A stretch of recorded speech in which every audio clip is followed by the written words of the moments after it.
what I didn't know until I started doing research is that fermented foods are really amazing for your gut, for your microbiome. And your dopamine, 90% of your dopamine comes from your gut. It doesn't come from your brain. Oh. So if dopamine comes from your gut and your gut is all messed up, you're not going to feel well. You're not going to be happy. You're going to be depressed. You're going to have anxiety. You're going to have inflammation. You're going to have brain fog. This episode of Grounded in Maine is sponsored by ESG Review. ESG Review magazine is published quarterly in February, May, August, and November, and is available for free in print and digital formats. ESG Review is devoted to environmental, social, and governance strategies, technologies, and investments. ESGreview.net is updated every Wednesday with 8 new stories and is home to feature articles, news items, and more. Visit esgreview.net to stay informed and help us spark the collaboration and awareness needed to develop sustainable economies and communities around the world.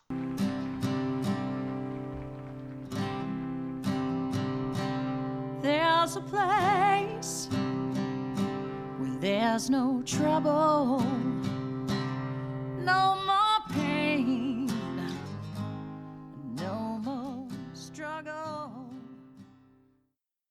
Grounded in Maine podcast is an open conversation about how we show up for the world. I started this podcast out of a desire to learn new ways to be sustainable because the word sustainability is big. It can be overwhelming, and I just wanted to learn, different ways to try to be part of the solution and not feel like it's too late. So I'm talking to people who are doing different things and learning so much. I hope you are too.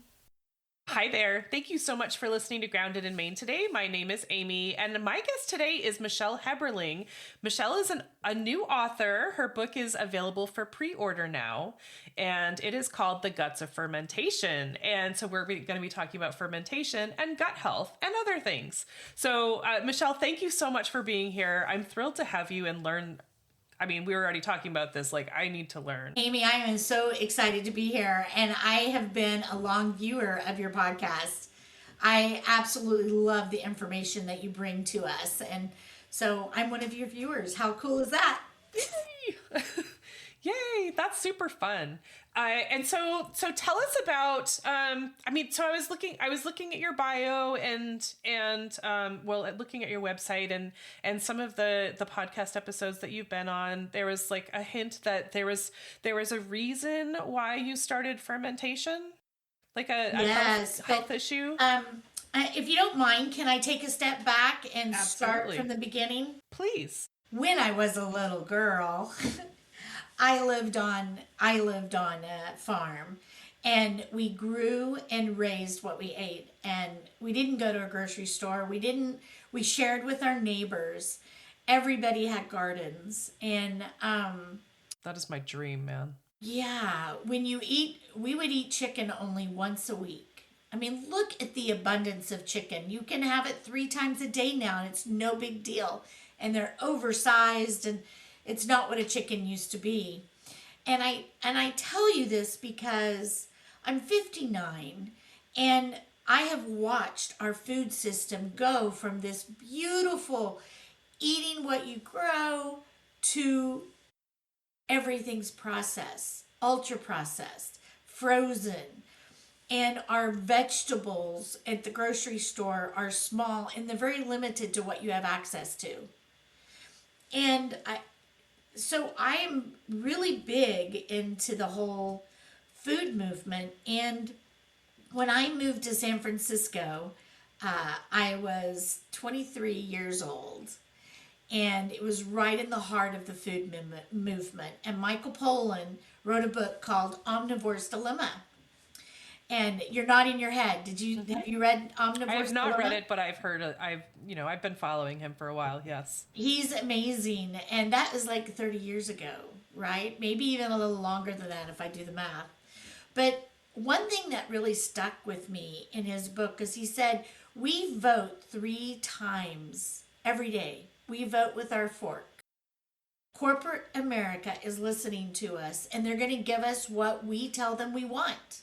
So 30 years ago, I thought, well, that's kind of far-fetched. Is that really what's going to happen? I love to eat organic food, and I'm all about organic and farmers markets.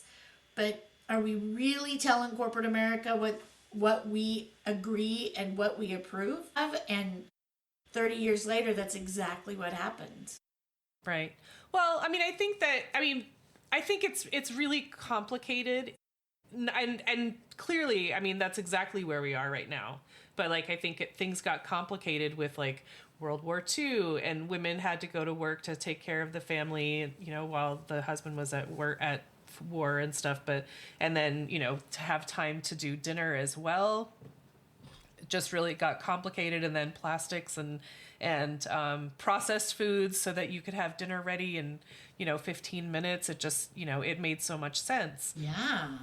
Well, like TVs, right? All of a sudden we get TVs, and then we have TV trays, and they make TV dinners that are frozen. All you have to do is take the film off, and then these microwaves came about.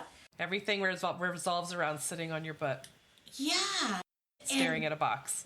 And, I have a 20-year-old son, and I was always the weird mom because I made everything. And I'm a serial entrepreneur, so I'm really, really busy. But I refused to give my kid anything that was processed. Mm-hmm. And he'd come home frustrated. Mom, you're so weird. We're so weird. People don't like me because I won't eat Chef Boyardee or Kraft macaroni and cheese. But now he's like, Mom, thank you so much for teaching me about real food. He's 6'5", and yeah, I would say he got his height for me, but I'm 5'2". And kind of, anyway, so to come back to the question you asked me, I was a project manager traveling the world and eating food that was really clean. And then I would come home and everything tasted processed. Even the vegetables at the grocery store really didn't have any flavor. It didn't matter if it was organic or not. I wasn't sensing my flavor of like growing a carrot and taking a bite fresh out of the ground. And it was really surprising to me because it made me realize, okay, well, look what's happened in the last 50 years. What's going to happen in the next 50 years? Right. I mean, that's pretty scary. Because we are already, when you look at our health system, when you look at the health crisis that we're in today, we were not there 30 years ago. Definitely not there 50 years ago. But we are there. And so how did all this come about? Well, going through menopause, before premenopause, I was like, for 15 years, I had heavy bleeding. I mean, heavy duty bleeding. And of that, 5 years of that, it was so bad that I kept finding myself going to the ER because I was hemorrhaging. Oh my gosh. I could not, I was bleeding so much that I remember a young doctor coming in and pulling back the sheets. He goes, when was the last time you emptied? Like you actually turn on a faucet and empty, right? And I'm like, well, right before I checked in. And it was just I was just sitting in, I know it's a little vulgar, but sitting in some blood, and a lot of blood. And he turned white and walked out. And before I knew it, my gynecologist was there going, Michelle, you need to do a hysterectomy. I was like, man, I'm not doing a hysterectomy. I know that it is my time. I know things are going to change. I just have to get through this. And so I had 15 years of chronic iron deficiencies, which nobody really talked about that with me. I didn't have doctors go, oh man, Michelle, iron deficiency is not a good thing. And as the serial entrepreneur, I would just plow through and keep going. Right. And didn't really think about it. Was energy an issue with that? Because isn't like iron? Yes. So you were like plowing through with your eyes closed and dragging your butt. Yeah. I seriously flat out. I scheduled my life around my menstrual cycle. One, I didn't want to get caught with like blood showing through my clothes, or two, I just didn't have the energy. And I started noticing the impact it was having when I went on a backpacking trip with my son. Beautiful back trip. We had a beautiful 4 days. It was gorgeous. And on the trek home, I stepped on a little pebble, teeny tiny. You could barely see it. And I tweaked my knee and I tore my root meniscus. You were done. Yeah.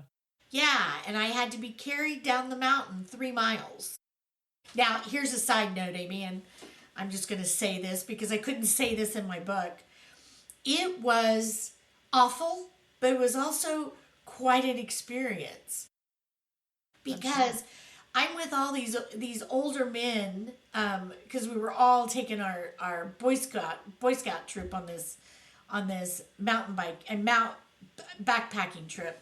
Okay. And when I tweaked my knee, the boys put together a stretcher. Well, the older men would walk like 5 steps, put me down, go back, get these packs, put their packs on, come down the 5 steps, take their packs off. Tell you, it was taking forever. I was like, we are never getting down this mountain. Oh my gosh. And then, Amy, all of a sudden, 30 guys in their 20s and 30s showed up, no shirts. I swear to God, this is true. Guns in holsters, and we're in California, not allowed to wear guns, but apparently when you backpack, you can. And they're like, oh gosh, you guys need some help. Let us help you. And they carried me down the mountain. And it actually wasn't that bad. I felt like a princess. One guy took his shirt off and gave it to me as a pillow because my head was hitting the stretcher. Bars, He goes, oh, that's gotta hurt. And I'm like, not really. And then I'm like, so what? Why are you guys wearing guns? And he said, because of bobcats and bears. And then I'm like, maybe great. Cougars too. Anyway, I know that's terrible. And I did kind of say that So in the good. book, and my editor said, hell no, take that out. That is not appropriate. So you're my first podcast to share it. Anyway, so this, I tore my root meniscus, and I am a strong woman, and it was a teeny tiny pebble. It shouldn't have happened. And of course, I got stuck on the couch again. And then a couple weeks later, I have a tooth pulled, and it turns into a sepsis infection, a pre-sepsis infection. And I was stuck in the hospital for a week. And then I start feeling better, and I get in a car accident. Oh my gosh. And I'm like, what the hell is going on? And my doctors are shoveling all these pills down me. You need prednisone, you need antibiotics, you need flora, you need. And I'm like, I can't handle this. I'm not a pill person. And I said, I'm going back to my fermentation. And I cold turkey it all. Not that I recommend other people do that. You need to make sure whatever you're doing makes sense. But I cold turkeyed it and started going back to basics and looking at food as medicine. Mm-hmm. And within 2 weeks, so I was also, because of all this stuff, I was really depressed. And I've never been depressed in my life or had anxiety in my life. And both of those were hitting me hard. And I was like, just my healthcare practitioner, she just needs to tell me what I can do to get better. And she wasn't telling me. So going back to fermentation, eating fermented foods 3 times a day, I snapped out of my depression. I snapped out of my everything. And all of a sudden, life changed. Because what I didn't know until I started doing research is that fermented foods are really amazing for your gut, for your microbiome. And your dopamine, 90% of your dopamine comes from your gut. It doesn't come from your brain. Oh. So if dopamine comes from your gut and your gut is all messed up, you're not going to feel well. You're not going to be happy. You're going to be depressed. You're going to have anxiety. You're going to have inflammation. You're going to have brain fog. And I'll tell you what, within 2 weeks, the brain fog went away. My inflammation disappeared. my energy came back, and I became happy. And to this day, I was like, oh my God, I need to share this. This is what people need to know about. You can get away from the supplements and get away from the pills and go back to what our ancestry knowledge is.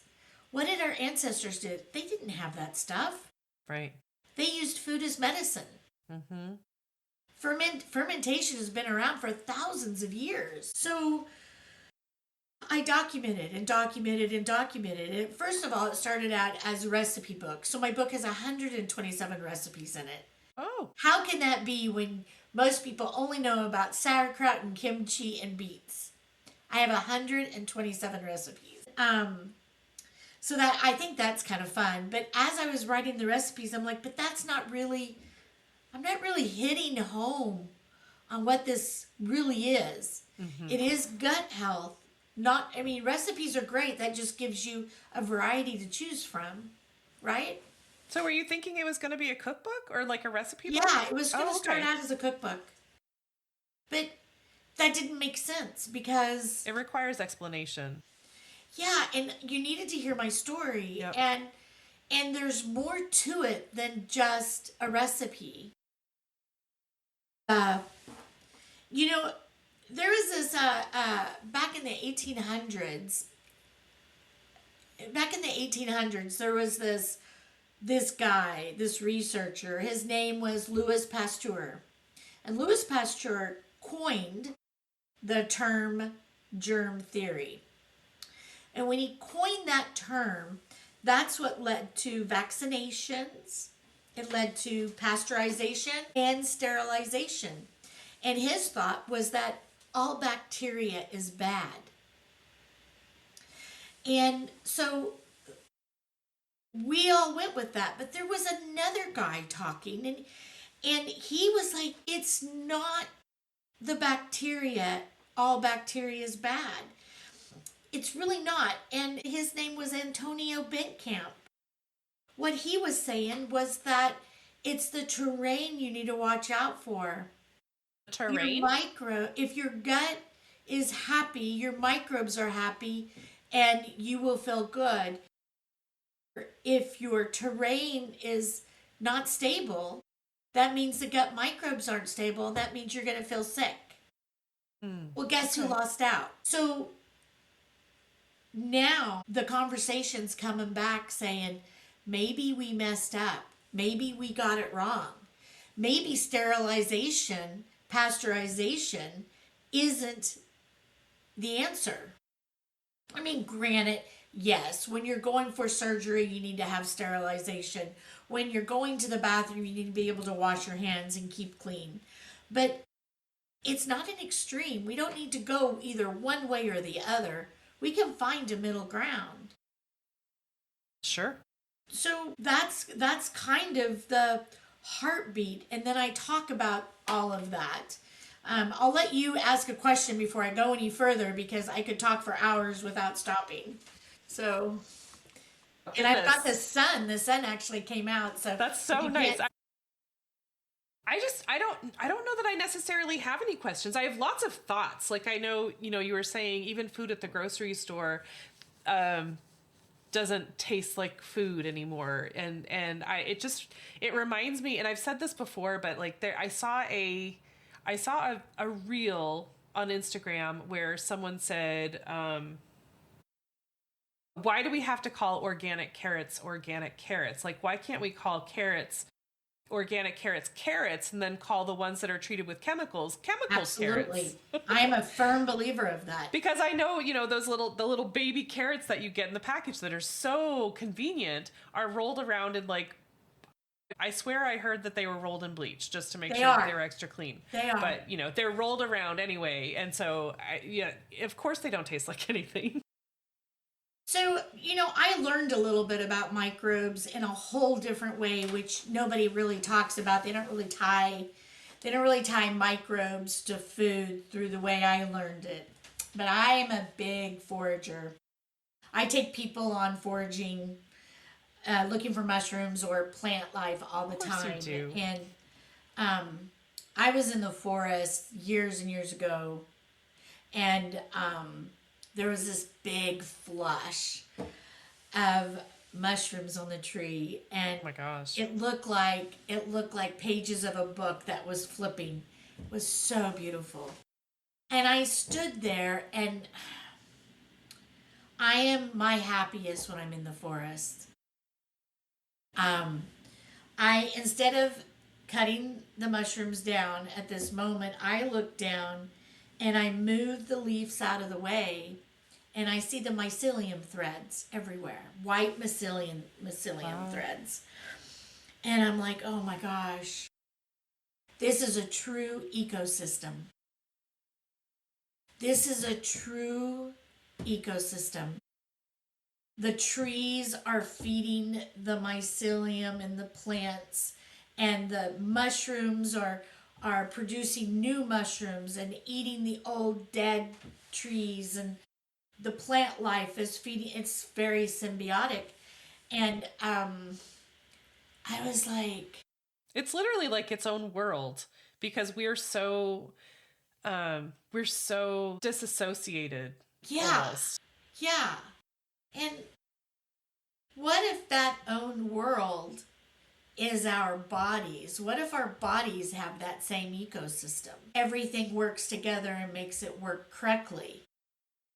And leaving the forest and then seeing our lands and seeing columbines tilling the soil, cutting through these microorganisms, killing everything in its path, and then they're placing inputs on top of the land, and those inputs will grow the vegetables like the carrot, but it doesn't have any flavor because the microorganisms are not there to feed off of and share the nutrients and hold the water. And then they're adding soil. So I did this exercise that anybody can do if you've got a microscope.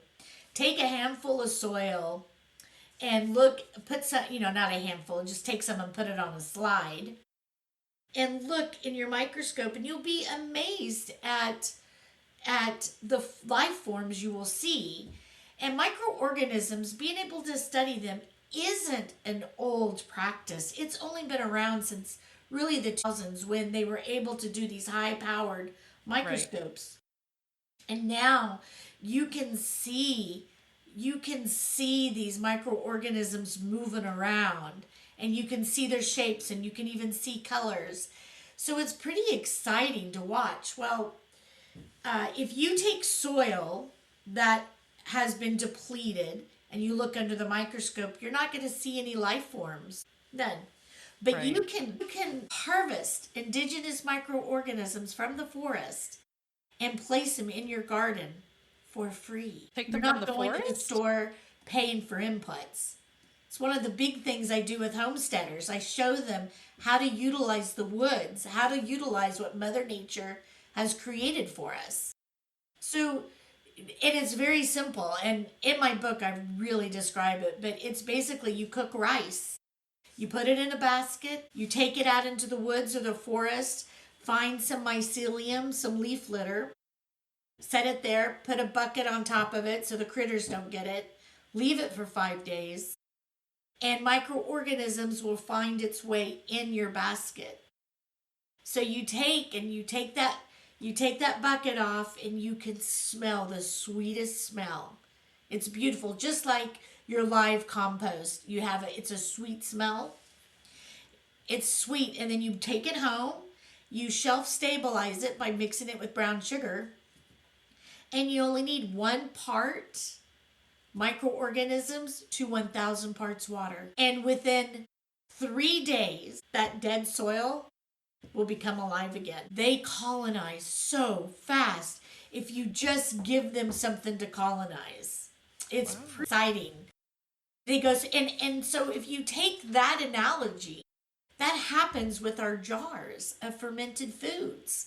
If we give the environment to help those microbes thrive, they're going to be beautiful and happy, and they're going to help us help us stay healthy. That was a pretty fun thing. That is natural Korean farming methods, and they've been doing it for thousands of years. Yeah, there's a Koi is his name. He passed away a couple of years ago, but he documented it, and there's a book on it. And that's indigenous microorganisms, and there's a lot of levels that you can go. There's an IMO 1 to an IMO 5, and each one has different things that you can do. And then you can make like a fish emulsion, and you can make a vegetable emulsion. It's basically these systems are put in place so that you don't have to go purchase. Because the most expensive part about farming is the water and the inputs to make your soil better. But right. I mean, you don't need to do that. And I look at you, and I'm going to say this because calcium. Our grounds always need calcium, right? People think, oh, just grind up your eggshells from your chickens, right? Well, those eggshells take a really long time to decompose. Right. But if you put them in a jar, well, if you roast them first, because you want to roast them, put them in a jar with a little bit of apple cider vinegar, you extract the calcium, and then you have calcium that lasts for a long time. It's kind of fun. Anyway, that's still fermentation, and I actually even give steps on how to do that in the book as well. But I didn't realize that our soil is always lacking in calcium. That's really interesting. Yeah. Test it. A cool test to do is to just take and dig a hole, make it about 4 inches deep, just a little hole, and pour water in it and see if it holds or if it seeps in. They call that a perk test, right? Yes, they do. I've heard about that, but I've never seen it done, so that's really cool. Yeah, it's pretty neat. But the easiest way is to incorporate indigenous microorganisms into it. So where I was going with the IMOs is that, corporate America decided they could do a better job at producing food than Mother Nature. And they needed to, because they needed to grow more food because we were demanding more, right? Society... Going back to the the population forks, was growing at a pretty quick pace, too. Go back to the 3 forks. We told corporate America what we wanted. We wanted fast, easy, ready in 90 seconds. And healthy so was not one of those requirements, though, right? Right. The nutrients are horrible. But just because they did that, just because our food systems are messed up, doesn't mean we can't get this back. Mm-hmm. Even somebody that's not on land, even somebody that doesn't have like containers on their outdoor deck or their concrete slab, it takes steps, and it takes a little bit of work and a little more money until you get the groove of it. But buy from farmers markets. Ask those questions. Find out where your food's coming from. There's a community supported agriculture, or CSA, that you can buy a box of veggies and have it delivered, or go to a certain place where all your neighborhood's food boxes are left, and you can get food that way. Why am I talking about this instead of fermented foods? So now let's go back to the grocery store. Those flavorless vegetables you have is because they're growing in land that's been depleted of micro. And so that was kind of a long way to get you back to the grocery store. But if you can get a farmer's market, if you can get vegetables from a farmer's market or a farmer, the crazy thing is, when's the last time you talked to a farmer? And I can't say that to you because you live on a homestead, but to your listeners, when's the last time they talked to a farmer? 9 times out of 10, it may be once or twice a year. We're that disassociated with where our food comes from and how we grow it. So if you can befriend farmers, your food's going to taste a lot better. Yep. So if you're buying the vegetables at the grocery store, the microorganisms on those vegetables is pretty much the same microorganisms that are on your counters, on your skin, on all surfaces. And those aren't all the best microorganisms.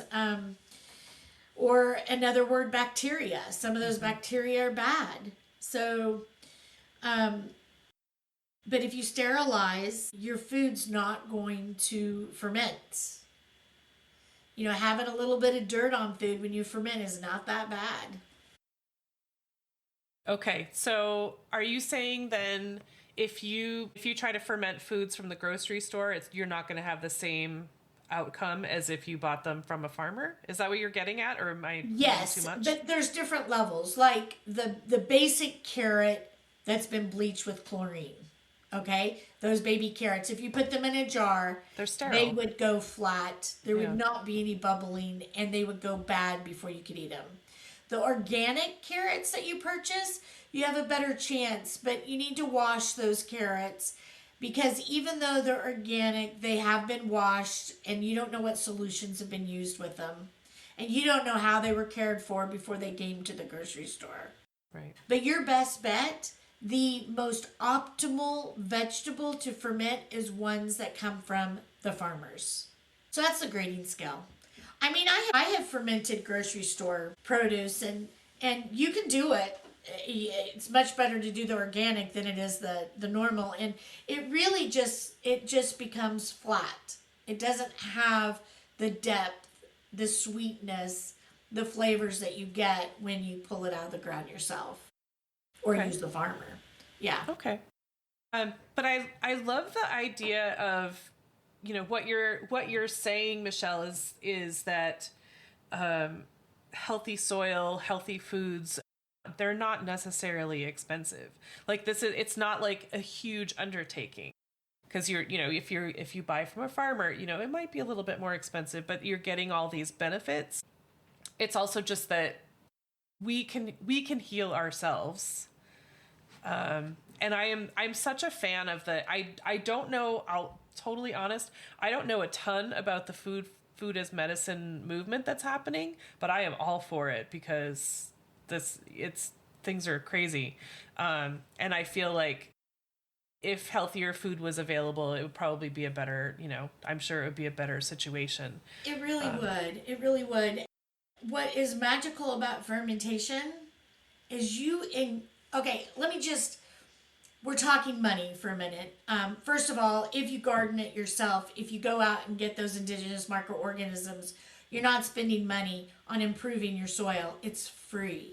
Mm-hmm. And now the cost to take care of your garden goes down dramatically. And if you use seeds instead of starts, it's that much better. Right. Well, and doing your soil, you were saying just go get some of the mycelium from the forest and add it to some rice with some sugar. Yeah. So if you bought, let's just do the real here. You go to the grocery store, you buy a cabbage. And let's say you buy an organic cabbage, and let's say it's $6 for that head of cabbage. You could take that head of cabbage, and you could probably get 20 meals out of it if you made coleslaw. Coleslaw is not good for you. It's got mayonnaise in it. It's got some other ingredients that are not that good. There's not any nutritional added benefit by eating coleslaw. It just makes it easier to eat the cabbage. But that cabbage will only last in your refrigerator for about 3 days before it turns to slime. You can take that same head of cabbage, add a little salt, add your water, and a little bit of time, and let it ferment. Now that 20 servings turns into 120 servings, and it'll last you a year. And the servings of fermented food is not like a half a cup of coleslaw. A serving of fermented food is only teaspoons to a couple tablespoons. And you build up as you build your gut, you make your gut stronger. So if you started off with like a cup of sauerkraut and that's what you were going to eat, you'd probably be in the bathroom the whole time because I was totally thinking that. I was like, you should probably pace yourself and start small because... One teaspoon. But I say 1 teaspoon 3 times a day. But isn't that amazing? And that cabbage that you fermented, that now you can get 120 servings from, plus it'll last you a solid year. If that wasn't enough to sell you, what about all the added nutritional benefits you get by fermenting? When you take that salt and it eats the sugar from the vegetables, the bacteria eats the sugar from the vegetables. Now, all of a sudden, that cabbage could even be on a keto diet because the sugar is taken away, right? And Your vitamin A, vitamin C goes way up because you've just increased that nutritional aspect. That is pretty exciting. Yeah. Now, is very interesting. I mean, yeah. I'm wondering how because I know that, do the other nutritional benefits, like, do they like swap off? I don't really know what the nutritional benefits of like cabbage Yeah. are, as So far as the like, sugar in cabbage goes down and it's nothing. The vitamin C and vitamin A go up. Those microbes help build that. They help increase the nutritional aspect of what you're eating because Okay. it's sitting in a jar and it's just colonizing constantly. is it still considered cruciferous if it's fermented? Yes. Okay. And is it still considered fiber? Yes. Awesome. Yes. There's nothing bad about that. And let's just say, how do you know that this fermented food is making your guts better? Ooh, okay. This is where it gets interesting. Okay. You know from your poop. Yeah. So when you eliminate, there's a Bristol chart that was created back in the 1900s, I believe. Actually, it's a really ugly chart. And my artist that designed the cover of my book, I went to her and I'm like, is there any chance you can make this Bristol chart pretty? Can you make poop pretty? Because it's, what level of poop is it? From 1 to number 7. And you got to draw it. And she's like, oh gosh. Well, I guess you can't say I've never created shit before. So, she made me a beautiful In a good Bristol way. chart. In a good What? way. In a good In way. a great way. And it's pretty. It's pretty poop. So when you eliminate, you take a look and you see what number ties to the type of poop you have. And you want like a number 3 or number 4. Those are perfect. And when you release that, when you let that go, man, if you're in a number 3, number 4, that's perfect. You will find you have more energy. You will feel almost euphoric. You're given a step in your walk because it's such a good poop. Euphoric. Yes. The ones are like pebbles. And, right away, that the first thing you want to do is start drinking water. You're dehydrated. And if your poop is like a number 7, you've got runny poop and you've got things with your gut, things with your kidneys that you need to look at. You need to start addressing it and figuring out why. But also with this, it's not just the Bristol chart. There are questions you ask. Does it float? Does it sink? If it floats, you have too much fat in your diet. Does it stink? You might want to look into that if it does. What kind of color is it? Is it brown? Is it red? Is it pink? All of those mean something. And when you can start tracking your poop, you could take that chart to your doctor and your doctor could give you a much better advice on how to fix it based on looking at your logs, because you can't really get that with a blood test. Oh, don't laugh at that. I didn't mean that. Oh my gosh, Amy. Oh. Oh my god. You're being all serious. Tell me what's wrong. No, there is transient time you can test as well. And you eat like half a cup of cooked beets, and that'll change your poop color. Mm-hmm. But if you eliminate within the 12 hours, then you know immediately you are not extracting the nutrients you need to extract in your body because everything is passing through too fast. And if it takes more than 48 hours to pass, then you've got other things you need to look at. Why is it taking so long? What's happening? Because you want to be in that window of 12 to 48 hours. That is your elimination time. And you can track your transient time. And now, I highly recommend, I can't wait to get this book. Yeah, if you're going to test your transient time, that you put a note on your mirror that says, testing transient time. I ate beets.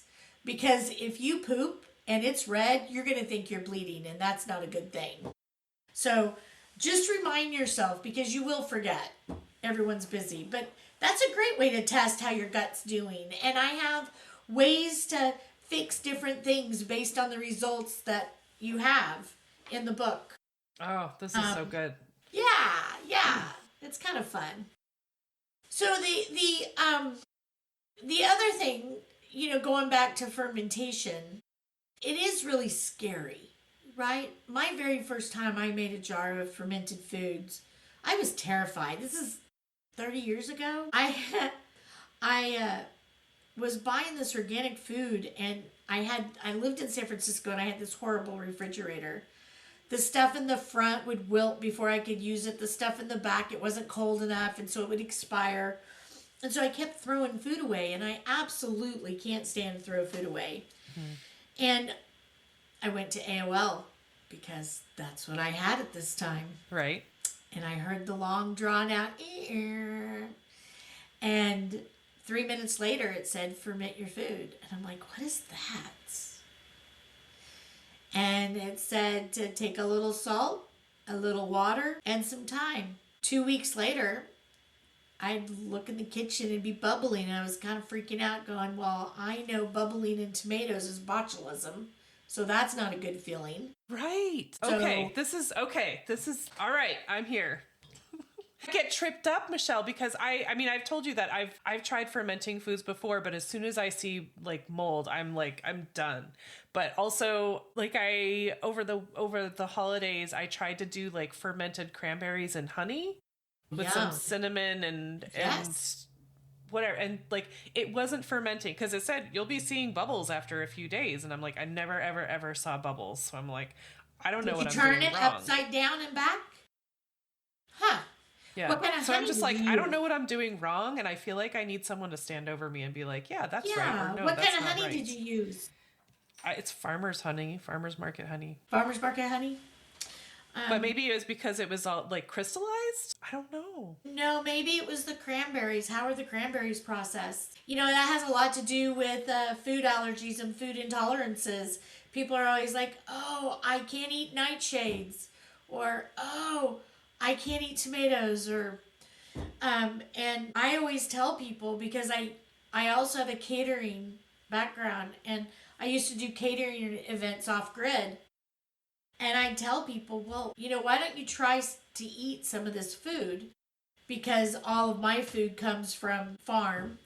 And they'd be like, whoa, yeah, I don't have any issues. This is amazing. And they'd be eating all these nightshades. Right. Going, this is incredible. Why is this so different? And it's a lot of times it's not the vegetable or the grain, like gluten. It has to do with how it was processed, how it was grown, how it was treated, how it was cleaned. There are so many chemicals involved in those entire steps that who knows what part of that process.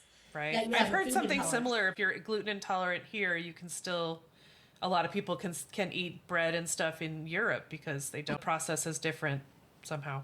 It's the process is different. Although, I mean, it could be the wheat here, because are they genetically modified seeds that they used? Are they monocropping, killing all the microorganisms, and are they putting inputs? Are they buying dead inputs to put on the field to grow it?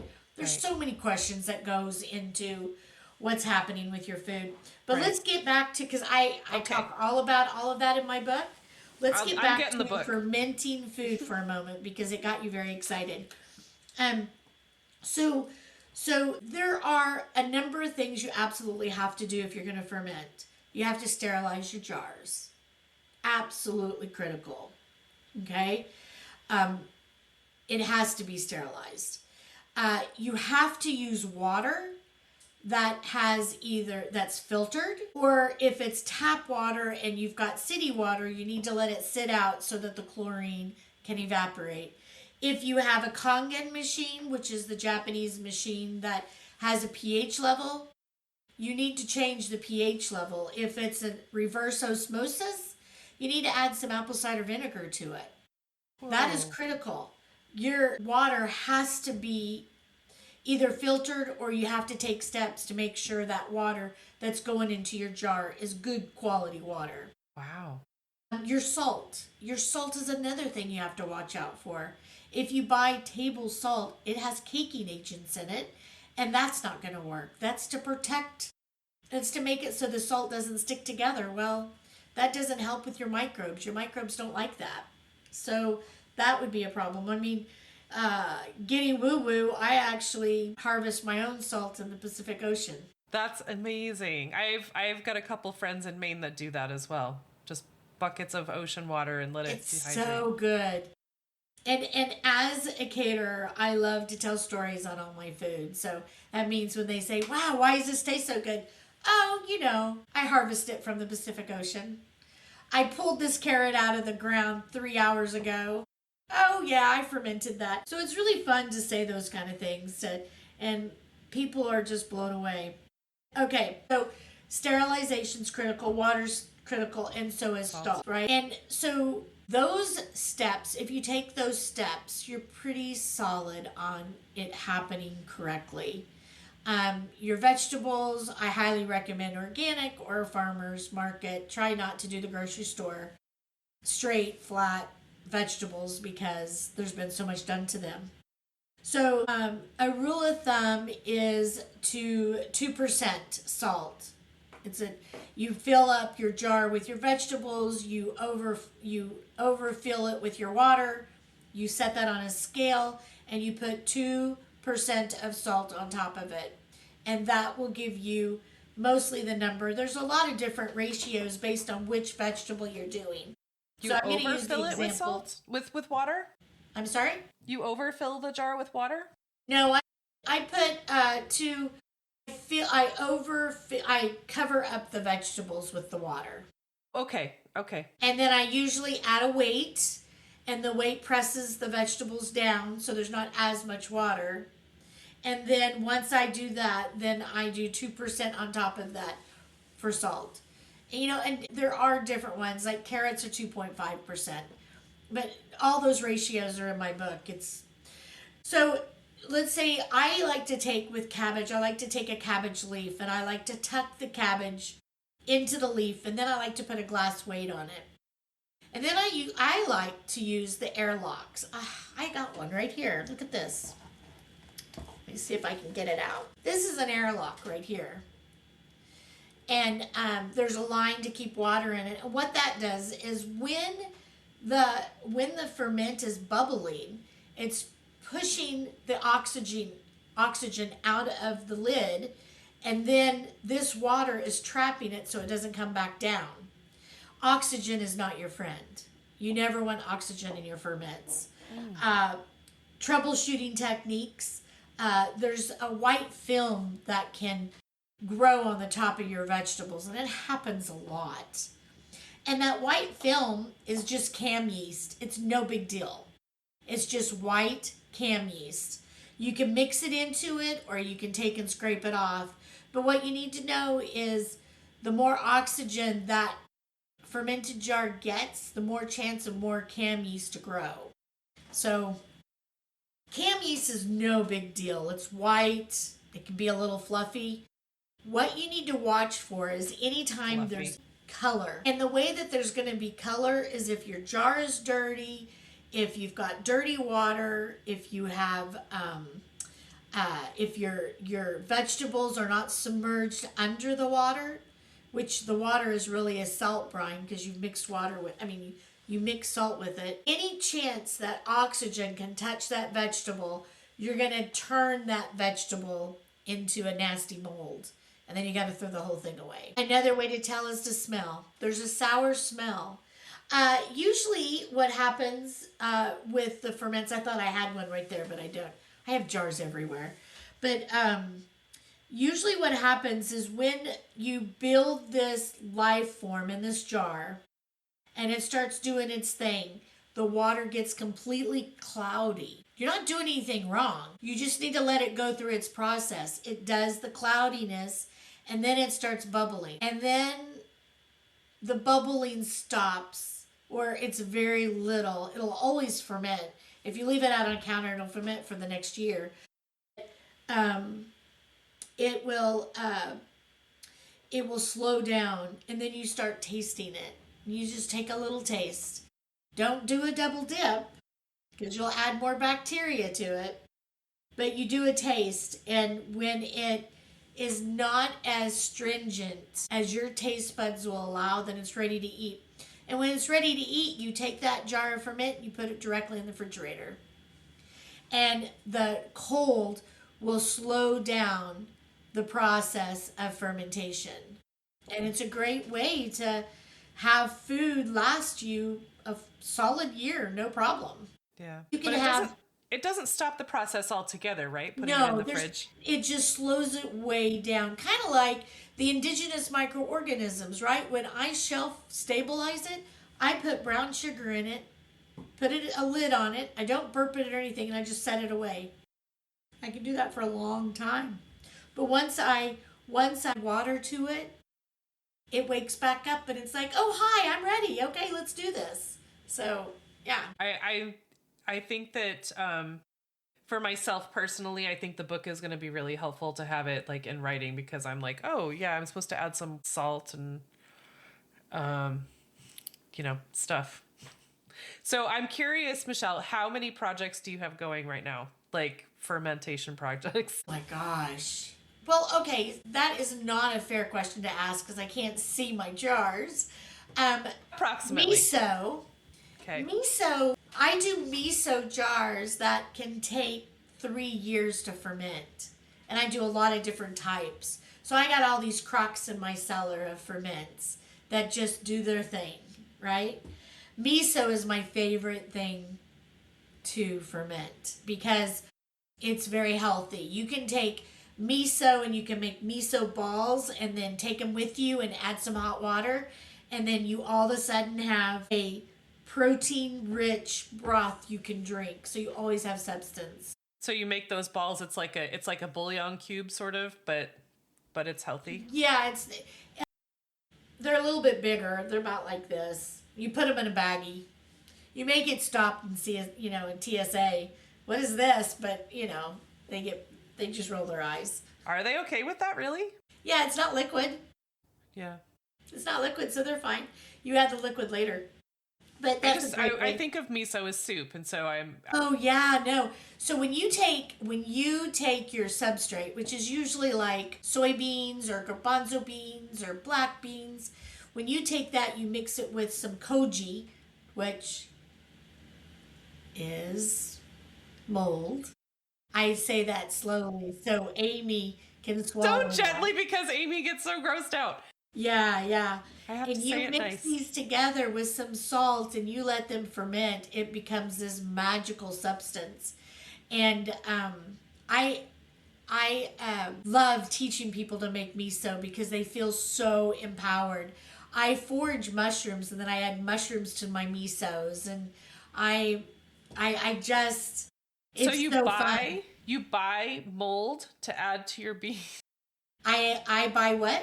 Mold? Yes, koji. Yeah. I've never heard of it. Oh my gosh. Yeah. It looks like little rice petals. I could make it, but that takes way too long, and I have no desire to do that. I've done it once. That's all I needed to do. But I have a program on my website where I do fermentation kits because I think people are overwhelmed not just with doing fermenting, but where do you start? And you got to have the supplies, and different ferments have different things. I mean, there's this thing called Jun, Jun, and Jun is a sister to kombucha. And kombucha, you use black tea, a SCOBY, and starter, and that's what builds kombucha. Well, with Jun, it's green tea and honey. The sugar is honey instead of the sugar that you get with kombucha. So what I started was a monthly fermentation subscription where each month you get new ferments with all the instructions and all the tools and all the ingredients. All you have to do is follow my process and you can do them. And you start easy with sauerkraut and you end with miso for a solid year. That's amazing. It's pretty neat. Have you done classes? 'Cause yes, really, I do a lot of classes. So when you asked what I was doing, I thought that was what you were asking, not how many ferments do I have. Oh, no, So that's to answer actually that- what I meant. How many ferments do you have? Yeah, I have probably 100 going at any given time. Yeah. I give a lot of people ferments just to help them if they're sick. I love that. But projects I have going on, I've got my pre-ordering of my book. I've got the fermentation There's a book? kit. There's a book, Michelle? Yes! Have I said that 50 times? Well, I will tell you this. So I designed the, I have an artist friend that designed the cover, and it wasn't done. So I took her image and I dropped in some soil and sent it to her, and I'm like, what do you think? She goes, I love it, but let me do it. And I'm like, you got it. So she's redesigning my cover today. I'm very excited. But I also teach classes, and I teach train the trainer classes. So if you're a health practitioner, you can take a class to learn how to help your clients. Because what I really want is I want this to become a movement. I really do. I mean, I've got the book as the philosophy, I've got the classes as the how-to, and I have an app that you download on your phone that is the live by. So all three of those kind of work together, and they create this holistic approach to not using supplements and pills and all these extra things you need to buy. So I kind of like it. Amazing. Wow. So I want to be mindful of your time, Michelle, and this is so fun. Oh my goodness. I'm learning a ton, and I'm going to be buying your book. I'm going to go pre-order it tonight, I think, to make sure that I get that, because I really want the recipes. And the stories, of course. I mean, for me, the cookbooks or the recipe books are not the same without stories. So I appreciate that you're adding that. And it also it's like an explanation of why this matters, why we should try ferments. And there's a huge troubleshooting section, Amy. Oh. Temperature. You can test the temperature. You can test the color. There's so many ways to make it so it's easy. Yeah. And you can So it's hold like your hand on it. it's Yeah. like an instruction book or a manual for the, when you get like a blender or something like that. There's like 6 recipes at the end that you can test it out with, but this is like 127 recipes? Yes. Is that what you said? 127. Cool. Yeah, and there's on the website there is a free Gutsy reset for all your listeners. And it's a framework I created to help myself heal. And you drink warm water with a pinch of salt and lemon, which everybody has. It's been proven by science that it gets your bile moving. And then I tell you to have 3 ferments a day, and then I ask you to eat 30 eat food that has 30 different types of plants, seeds, grains, so you have diversity in your gut. And then there's some mindful practices in there, like belly laughs and doing some gratitude and movement. I think all of those things go hand in hand to help you feel better. I love that. And that's free. That's like 15 pages. And I also give you recipes in there on how you can incorporate those ferments into what you're doing. That's kind of fun. Oh my gosh. This is the guidebook that I didn't know that I needed. Yay! But I'm I have somebody that did the reader. She read for me to check my book and make sure that she understood it and stuff. And she said she felt like I was holding her hand all the way through. And I was like, that's the best that's the best sentence you could ever say about it. Oh, absolutely. I mean, that's totally, I wasn't thinking of those words, but that makes total sense. Like, like I said, I feel like I need someone standing over me to tell me that, that looks right or that doesn't look right, or, how does it smell? And, there's so many things about it. Cause I'm just like, what if because I have a jam business, or I had a jam business and I make jam, and I'm terrified of botulism. Yes. So I'm always so super careful. I'm like, how does it work to have bacteria? And how is that healthy? Bubbles, and right? then just knowing, if I get it wrong, what happens if I get it wrong? Like, Well, you know. when someone says, oh, it's easy, you just add some salt and let it bubble and whatever. But like, no one says what happens if you do it wrong, other than Yeah, mold well, and it you tastes wouldn't bad. eat it if it stunk. You wouldn't eat I it don't if it know. had A colors lot of it in it. stinks to me. And that's part of my... That's the sourness, yeah. I don't know. That's I don't know. really So if someone difficult says, to no, you get. put this much in, you make sure you clean your jars. I'm like, if I'm doing it how it's written down, I'm good. Yeah. I should be fine. Yeah, it's really difficult to do it if you don't. It's really difficult to fail if you're doing all the steps listed. Right. Yeah. And so often people are like, oh, you just add a little salt and let it sit for who knows how long. Yeah, Like, patience and time. I think people are in a hurry. I've had people call me stressed because it was all cloudy. And I'm like, nope, cloud is part of the process. keep going. Yeah. That would be me. I wanted to make sure that I mentioned that this conversation is coming.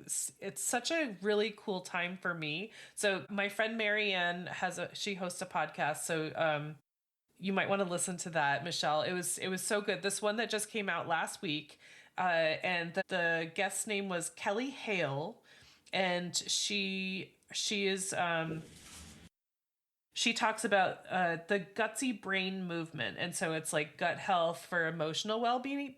Yes. And so it sounds like you guys are really in tune, and you might want to follow her or something. Thank you. I will. I'll look her But up. it's just that this came up at that same time because that is still fresh from just a couple days ago. So popular right now with the way that you can monitor microbes now under microscopes. The research is getting really good. Yeah. It's pretty exciting. I do have a question. So you had said, going back, I'm just looking back through my notes. So you were talking about the Bristol chart and the way your poop looks and smells and whatever. And you can bring it in. Don't bring the poop into your doctor. No, bring your bring your logs into the doctor, and they can tell you a lot from that. I don't know. I have not had a really great experience with medical professionals lately. So I'm like, would they know what to do with that? Well, a gastroenterologist would. Sure. Okay. So your normal general Right. doctor probably wouldn't be able to help you because there's not a lot of research. I mean, it's a lot better now, but we've got some great people on podcasts like Gluten Goddess, and there's a doctor that talks about poop all the time on his podcast. It's just still really new. And if you look at it, well, it's not really new, right? I mean, is it really new? Because I feel like there are so many topics that have been taboo. Like, you don't talk about poop in public, right? It's just, I think it's just the word. Like, you don't talk about poop. That's private. Well, but there wasn't a lot of studies done on it either because you couldn't. It's so individualized based on each person, and they couldn't look under a microscope until recently. Recently, I know it's 26, so it's been 26 years, but still, that's not much data. That's still not very new. There are some researchers doing some great work right now, and everybody's learning how important it is. I mean, the gut-brain axis is also not very new. Gut-brain axis? Gut-brain axis is where your gut and your brain are connected, and that's why dopamine makes you happy. Right. Yeah. So it's a new time, and I really wish when I think back, and I was depressed and I had anxiety, I really wish my therapist would have said, eat some fermented foods. I really wish she would have. Even if you don't want to make your fermented foods, you can buy them at the grocery store if the label says raw. If it says pasteurized, don't touch it because there's no live microbes in it. But you should be able to get... That sounds like an oxymoron, doesn't it? Sort of. Yeah. Like, it's been clean, but that's not the point. Yeah, our food system has all these rules we have to follow, and everything has to be ultra pasteurized. And it's really difficult because I was first going to just offer ferments as buy a fermented box a week kind of thing, and I would send jars of everything already made. But legally in the United States, we can't do that. We can't go across borders with raw food. We can't. But isn't it also better to teach, teach a man to fish? Yeah, I'd rather, but yeah, I would absolutely rather teach than provide because then we get really boring to keep sending fermented foods out. Yeah. Well, I mean, and it's expensive and It is. It's very expensive. and it's just the fact that then you're enabling someone to take better care of themselves. And that's And then the movement starts. The movement's not going to start if I'm doing it all for them. But, the cool thing about those fermentation kits is once you get a kit, then you've got the supplies, the tools, you can continue on. I think that's kind of neat. It took me, or I would get the airlocks. These are my favorite. I used to use my very first ferment. I used a baggie, put rocks in it, and sealed it. That's what I used as my weight. And then for my lid, I would just untwist it every day. Oh, yeah. can I you mean, that's what imagine? I've been doing when I try ferments because I It's a have nightmare jars to from do that. the business. It's a nightmare to do that. This, you never have to open the jar. It's pretty cool. I'm pretty familiar with that. My ex-husband used to make his own beer. And so we had airlocks and they would bubble like crazy and keep me up all night. Do you have some of those tools still? Because there's a pH thermometer that you can use that is also really fun to test your food out. With you being really nervous about mold, you can actually use strips to test the pH level to make sure it's safe. Me it's a simple nervous? thing you can do. Yeah. Yeah, well, I mean, maybe that's a good point. Yeah.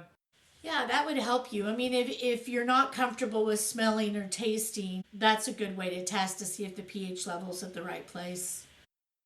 Yeah. And that's pretty simple. It's like anything under 4. So, Okay. yeah. Well, oh my gosh, this has been so educational. It's so fun. I did not think that I would have so much fun talking about poop.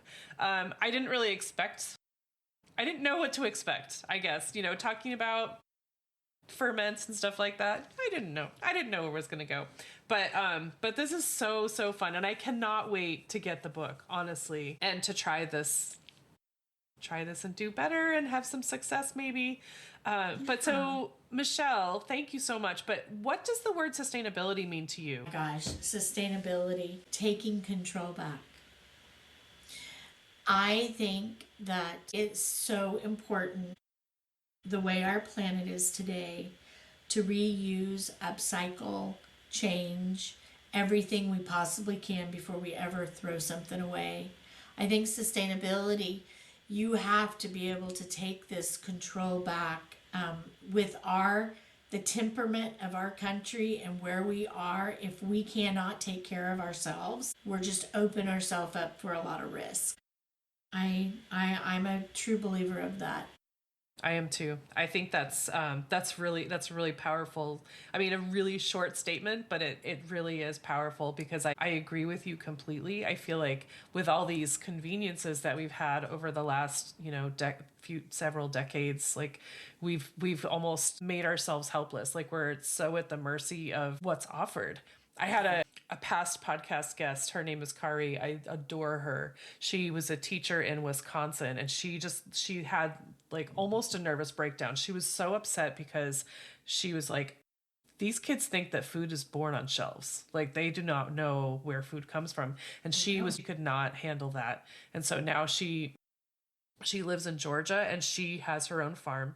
She has alpacas and she has chickens, and she sells the alpaca poop for fertilizer, and she sells little food kits and stuff like that. And she has bees, and she has people come to teach them because that's what she's about. It's so, and we can, it's a little scary right now. Just like knowing, I mean, I've been watching the news as it's happening, and just like, the fact that Bill Gates is the biggest farmland owner. Yep. What's that about? Idea. There's no information that tells us. Yeah. We're just kind of like sitting here going, okay, what does that mean? Does that mean so China doesn't buy the land? Is that why he did it? Or what is he planning to do? I don't know. Yeah, I don't think it's that. It's kind of but scary. we'll But I think that the best thing we can do is be able to live off our land. I mean, it's like I'm going back to when I was a little girl. Yep. And that was the way. Back then it worked, right? Like, yeah. That's what worked. And it could work again. Going back, Amy, on what you just said, we don't have time. We don't have time to grow. I just want to challenge you and your listeners with this statement. When you're outside and you're touching the soil and you're feeling the energy from the ground, it's really healing. And it doesn't take that much time. It's overwhelming when you think about it from a big picture standpoint. Oh gosh, I got to get this.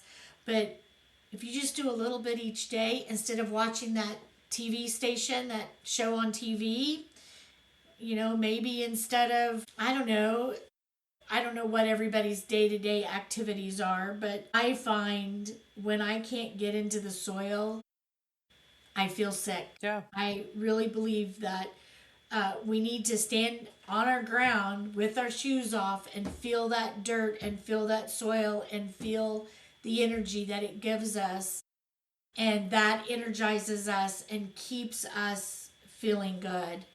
So I think that just doing a little bit at a time, and you'll find you'll keep doing more and more and more, because it's amazing how good it feels when you're out there. Mm-hmm. Even if you're working, even if you've got 10 kids and everyone's busy, put those kids to work.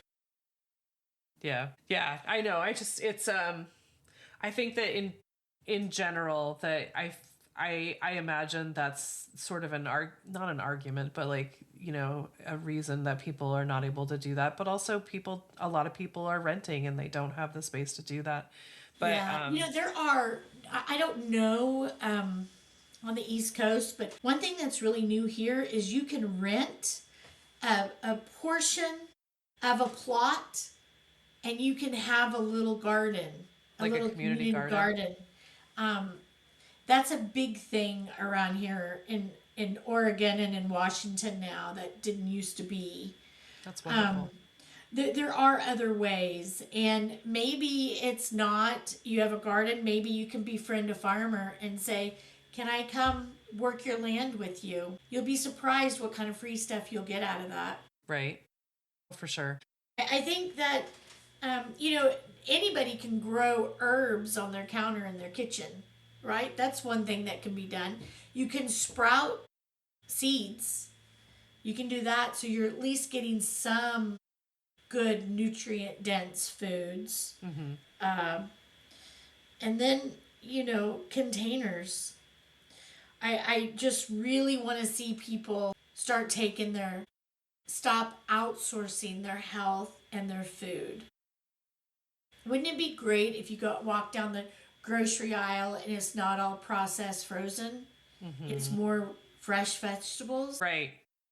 I know. And I've heard, people say, you have all the produce is on the outside, and then the dairy and the proteins and stuff like that. But there's like all these aisles of the inside that are shelf stable, and they're like, so this is the health food. What is all the stuff in the inside?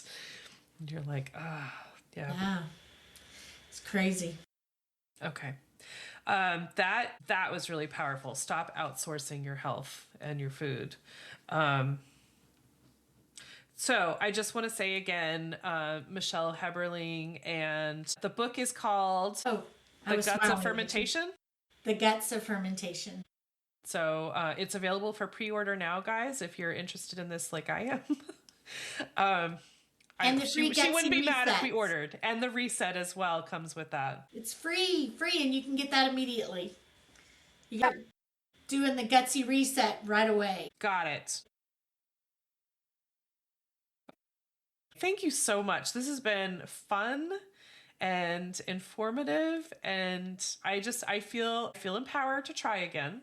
Yay! And really, when I have my farmland, you are coming over to help me to make it. I would love to help you with that, because that's what this magical, right away I know what needs to be done, and crazy things like giving your chickens fermented food. Yeah, my chickens are really picky. But your chickens will love the fermented food, but think about saving a third on your chicken feed because you're fermenting your food. I'm okay with that. Yeah, I would think so. Yeah. Making a fly larva section for the chickens. Right. They'll love that too. So where can people find you? You're on Instagram. Where can they find me? Gutsoffermentation.com on both Instagram, YouTube, and the website. Send me an email if you want, Michelle at thegutsoffermentation.com. Mm-hmm. All right. Thank you, Michelle.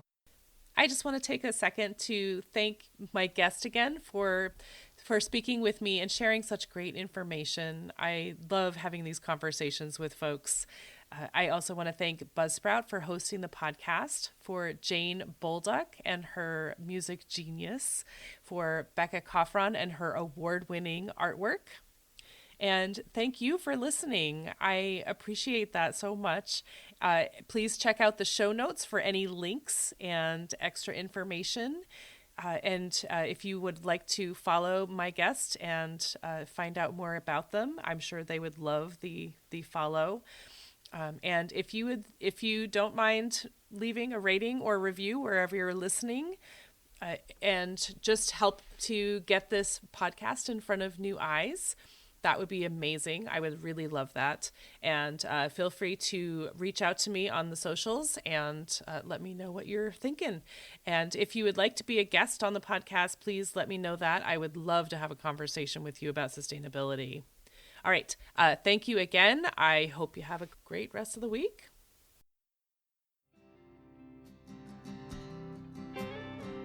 There'll come a day, my mama told me, when I find love to have and hold me, a heart that's strong and so sincere. Just tell me, how do I get there from here? Oh, tell me, how do I get there from here? 'Cause here and now I'm so far down that mercy's bound to find me.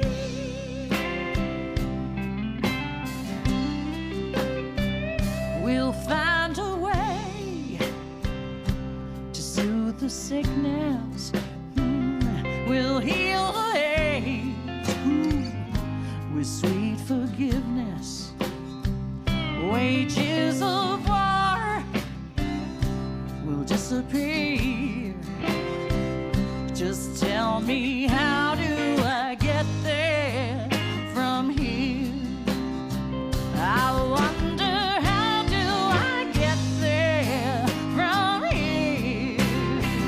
Yeah, 'cause here and now I'm so far down that mercy's bound to find me.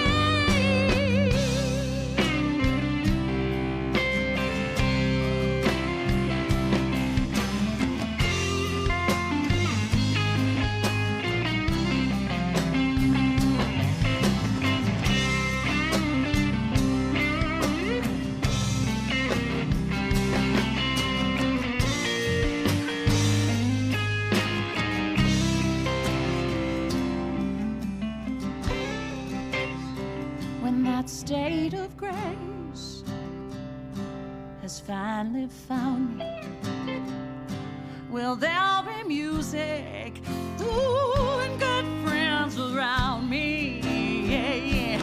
And I'll just smile through through happy tears and wonder